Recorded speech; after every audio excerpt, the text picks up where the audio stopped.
c'est bon. Kenya, Somalia. Je m'appelle Moulid, je suis né en Somalie. waxaan ka soo baxay Soomaaliya waxaan soo maray Ethiopia. Je suis sorti de la Somalie. Libya. J'ai passé de l'Éthiopie en Soudan et en Libye. Et c'est pour ça j'ai pris ces trajets-là. wadankayga dhammaantii Soomaali baan wada nahay. Tous sont des Somaliens. qof kasta dhibaato gaar u leeyahay. Chaque personne a un problème personnel. qof kasta wadanka dhibaato uma keentay Et dans ce pays, il y a plein de problèmes. waxaa jira wadankayga wuxuu burbursay 24 sano wax dawladda. Depuis 24 ans, il y a des problèmes de guerre. aasaaskii nolosha bini'aadanka oo dhan waxba kama jiraan wadanka. hooy male, nabadna male, ammaan ma Il n'y jiro. a pas de vie normale, ni d'hygiène, ni nourriture, rien du tout. waxbarasho male, Ni caafimaadkiisu d'éducation. hooseeya. ifan waxaa dhici karta xitaa haddii aad wadankaadoo dhalinyaro sanaad ugu noolaatay in lagu dhahdo Si tu es jeune, ka qayb gal dagaal qabiil mid ils vont te demander diimeed d'intervenir dans une guerre tribale, mid diimeed religieuse. soo saasaan uga soo yaacnay wadanka. C'est pour cela on a quitté notre pays.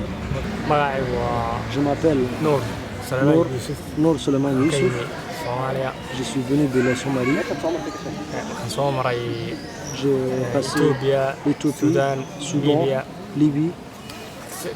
intaa kadib baan Et après, Mediterranean-ka soo maray, Talyaanigan soo galay, saasaan Yurub j'ai soo passé galay. la Méditerranée. Et j'ai dhibaatada passé Soomaaliya lagama sheekeyn karo l'Italie. iyadii 24 Mais on ne sannadood. peut pas récapituler Waxaa jiray dagaal sokeeye, les problèmes dagaal en Somalie. Mais il y a la première problème, c'est la guerre tribale. C'est les tribus qui s'effondrent et qui font la guerre entre eux. markaa lagama sheekeyn karo haddii dee wax bini'aadan maskaxda bini'aadanka ka weyn baa ka dhacay Soomaaliya aan laga sheekeyn On ne karin. peut pas récapituler dans une journée. dad islaamiyiisa oo leh aad dagaalami weydo ama aad askar noqon weydo waa lagu dilayaa. Et aussi il y a les terroristes, Al-Shabaab. si allaale iyo saad iyo shaba galbi saad u noolaato nolosha Ils vont te dire que si tu n'acceptes pas nos ordres, asaaskii nolosha oo dhan baa faraha ka baxay. si allaale suu yahayba nabad ma jirto, cunto ma jirto, il n'y a pas de caafimaad ma nourriture, jiro, il n'y a xaalad pas ma jira, ma jira. de santé ni d'éducation. markaanu dee Yurub nimi soo cararnay aan isugu daraa Lorsqu'on est venu en Europe, markaanu Yurub nimi aan isugu dee meel ammaan iyo meel hooy iyo nolol ka haysano tana naga haysteen inaan gudaarada de seexano. prendre une vie normale, on a vu une vie qui est catastrophique, marka kharaabada halkaas baan ku jirnay. qui est la même celle de la Somalie. kharaabada halkaas aan ku jirnay, kharaabada waa la soo saaray. On était dans le Suède, à Tourigny-les-Fouillards. On nous a évacués et nous a sortis du Suède. deemkana waa taa aan halkaa fadhino. Et aujourd'hui, on est dans ces allaale jardins. wax la siyaana ma jirto, nolol hooy iyo cunto iyo caafimaad iyo dee wax allaale wax aan la siiyay wax On la n'a soo ni galay. logement, ni nourriture, ni santé aussi. Du coup, qu'est-ce que vous voudriez de la part de la ville de Maxaad u Rennes baahan tahay Rennes in laga caawiyo? waxaan u baahanahay dee waxyaa guri baan u J'ai baahanahay, besoin cuntaan u baahanahay. de logement, Allaale dee waxba nourriture. noloshii asaaskii nolosha oo dhan baanan haynba. Oui. dhinac kasta baan J'ai besoin d'une vie normale. Ok. allaale iyo waxaanu haynaa halkaasaan fadhinay J'ai inteedaa aucune soo qoftay vie allaale au niveau de la ville de Rennes. Juste une vie normale. meeshaan galana askari meeshaan galalane sinaanada lafiin la fadhiistana askar baa imanaysa. Et chaque Suède qu'on veut rentrer ou on veut logement, qu'on peut faire se loger, il y a la police qui nous intervient et nous fait sortir chaque fois. Et je m'appelle Mustafa Abdi Youssouf. waxaan ku noolahay 9 bilood marka Faransiiska. Et je suis 9 mois dans la France. weli alaan ilaa iyo hadda maanan Et j'ai pas encore passé l'interview de l'OFPRA. dhibaatada weyn in haysta waxay La cause la guri plus, kasta oo aanu galnaba la plus importante, c'est que chaque squat qu'on rentre, qu'on veut se loger, c'est la police qui nous intervient et ferme la squat. dadku miyayna fahansiinin wadannada kale imika dadka kale qaxootiga Soomaalida way naga farxad badan yihiin. way ka ururaan meel wax ka cunaan iyo meel ay seexdaan. Et les autres, nos concitoyens somaliens qui ont à l'intérieur de l'Europe ont plus de plaisir et plus de vie normale. dans l'autre Europe, qui est différente de celle de la France. Ouais. anagu si laakiin noloshan ku urursan waxa weeyaan bahalkeed caaw hooyin doontaa halkee wax ka cuni doontaa caaw ma gudbi doonaa maxay dhibaato ku soo weyn doontaa khatartii aan waddanka Soomaaliya Chaque fois, on pense que où va se loger, qu'est-ce que tu vas manger, et est-ce que tu vas être en sécurité. C'est ça qu'on pense la cause la plus importante. cabashadeedu ma aha mid uu qofku soo koobi karayo waayo qofka Faransiiska ma dareemi karo maanta noloshan ku nool. Donc la cause qui m'intervient personnellement, c'est une cause que je ne peux pas dire que est-ce que tu seras en sécurité ou est-ce que tu vas avoir de nourriture ou pas. mana oga xaaladii markii hore waddankayga ku noolaa sidaan u noolaa ma garan karo wuxuu moodayaa inaan waddankiisa shaqo u imi oo aan shaqo ka doonayo si laakiin ma fahansana waddanka Soomaaliya la yiraahdo dhibaatada ka jirta 24 sanadood ee dhammaanteen naga wala keentay. L'État France ne considère pas ma situation qui était en Somalie. Il considère comme des personnes qui veulent avoir des économies ou travailler, qui ont fui leur pays en cas de chômage ou en cas qui n'ont pas trouvé de travail. Mais ma situation en Somalie était une situation de chercher un pays qui peut m'accueillir et me donner ma protection. Ok. dadka Yurubta jooga markii la soo hadla waxaan ugu yiraahdaa Yurubta kala kaalaya si aad nolol u heshaan oo heshaan caafimaadkiina la idin ogaado oo aad noqotaan qof tirsan oo caadi oo dadka la mid ah. Nos concitoyens somaliens qui vivent en Suède, partout dans l'Europe, nous téléphonent et nous renseignent de venir avec eux pour trouver une vie normale. Ok. La situation est meilleure dans le reste de l'Europe alors. De l'Europe, oui. Ok. dadka oo dhan waxay nagu yiraahdeen maxaa Germany iyo Norway aad u timaadeen nolosha Faransiiska aad u faraasatiina ku noolaataan idinkoon daryeel iyo farxad toona ku haysan oo bulshadii ay ku dhex noolaan kareen imika markaan halkan marno askartii oo dhan baa kugu soo urursan dhar cadi baa kugu soo urursan khatar naftaadii waxaad mooysaa inaad ku nooshay Soomaaliya oo kale.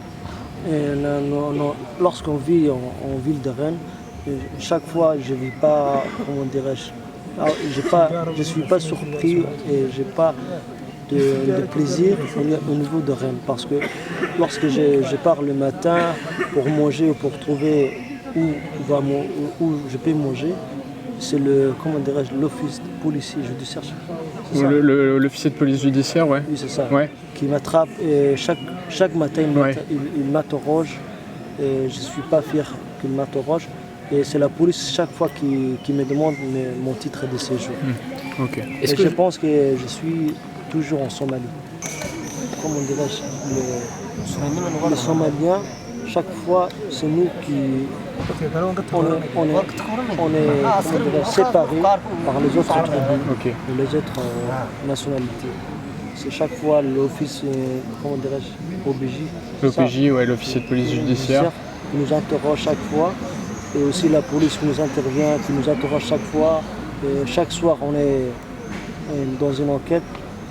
Et je me demande, ils disent que ce que je fais, c'est la cause qui est... Ouais, la raison, ouais, ok. sidaan garan kartid imika markaan socdaalno si aan dadka kale loo eegin baa loo eegaa waa anaka way sidaawanay sideed umada kale aad ka tihiin ilaa iyo kuwa idinkano dadkii kale inaan ku kala duwanahay iyo inaan wala koonde nala eego oo dadka Soomaalida aqoonsi gaar ah oo lagu aqoonsaday dawladdu ay ka leedahay lama garanayo si laakiin dhibaatada ugu weyn wax weeyaan bas sida ay si farxad la'aan ma ku noolaa stress badan si je fais des promenades عقلات بدن que je promène dans la ville, chaque fois on m'interroge et on me demande... La police vient et... et on m'attrape et on fait une enquête sur la base. C'est bon. Je m'appelle محمد أحمد محمد Mohamed Ahmed Mohamed. انا استاذ from Somalia. Je suis venu de la Somalie. انا استاذ Mogadishu.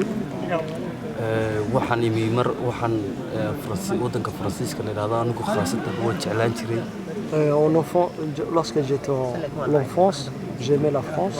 waxaan ku jeclaan jiray wadan weyn oo ballaaran oo 36 dal soo gumeystay Mogadishu c'est un grand pays. Il a colonisé 36 pays au plus. waxa weeye wadan luqadiisu ballaaran tahay Il a une large, comment dirais-je, linguistique. dadkii ugu horreeyay anigoo yar oo 14 jir cadaankii ugu horreeyay arkay Faransiis baa ahaayeen dad cadaankii ugu horreeyay arkay Faransiis baa ahaayeen Muqdisho ku arkay. Lorsque j'étais 14 ans, j'ai vu des Français au niveau de Mogadiscio. waxaan ku C'est fikiriyay la première fois que je viens.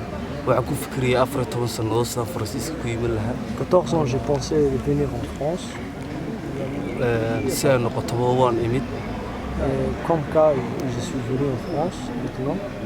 maalintii aan imid dhibaatadii aan kala kulmay waxay noqotay dhibaatadii Soomaaliya mid aanan kala kulmin mid ka daran Les problèmes qui ont débuté à l'intérieur de France sont plus graves que celle de la santé. waxaa layga saaray 5 guri On m'a fait sortir 5 squats. lacag ma qaato Je n'ai revenu. hal sannadood baan ku noolahay Je vis une année. maxaan ku dhahdaayey faransiiska waxaan islahaa oon markii hore ku fikirayay noloshaada inay wax ka bedelay ood ka bedelayso marka aad soo gasho waana soo galay waxaan ka bedelatayna ma jirto Je me disais, lorsque tu pars en France, tu auras une protection et une vie normale. 7 cisho imika waxaan jiidanayay furaash iyo go' 7 jours, j'ai comment dirais-je, mon sac à dos avec la nourriture et aussi les vêtements. 24 saacadood booliska kuu yeedhayo nimanka dharcadka ah oo ku baadhaya oo adigoo aad gaaja ku hayso Toute la matinée, j'ai fait des enquêtes au niveau de l'office police judiciaire. dhibaatadaada markaa dadka aad faransiiska ah ay arkaan waxa sawir kaa qaadanaya mooyaane wax yacni ku caawinaya ma jirto Et chaque fois qu'on me voit, qu'on dit il a des problèmes, je vois des personnes qui prennent des photos et qui ne me donnent rien du tout. iminkana wata xaaladdeeda halkaas ayaan aawo joogaa Et ma situation est dans le jardin ce soir. C'est Voilà. pas demain où je... xalay toole meel baa seexday markaan qadadiisii qada ku soo karso waxaa arkay meeshuu jaajuur lagu dhisay Hier soir, j'ai dormi que dans Au 40 le squat. au 40 mètres cubes, au squat. Et lorsque j'ai sorti, je voulais rentrer ce matin et j'ai vu qu'on a bloqué avec le mur. Ouais, le squat. ils J'ai pu rentrer. ont condamné le squat. noloshaydina waxay ka bedelmi doonta waramahayo laakiin aniga ilaa hadda waxaa is leeyahay ku sii nooloo faransiiska Et pour le moment, je ne sais pas comment sera ma situation de l'avenir. Mais de toute façon, j'ai l'impression de vivre toujours en France. xaaladdeedu waa noocaa Ma situation globale, 20 qof aan on est une vingtaine de personnes. Ok.